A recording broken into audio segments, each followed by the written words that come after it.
Okay, here we have a 330 instrument cluster. We've just gone through, confirmed everything works, including installing a new clock.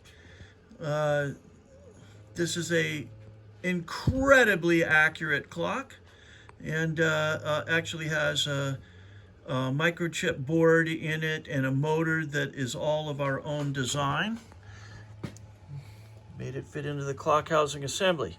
Now, as well, we have this radio here that we have gone through. The customer said it did not turn on, did not work. We've gone through and cleaned it up considerably. And go ahead, Steve.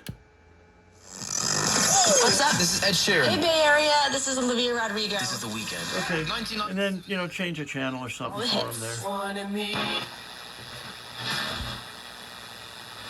And this is just with a alligator clip antenna.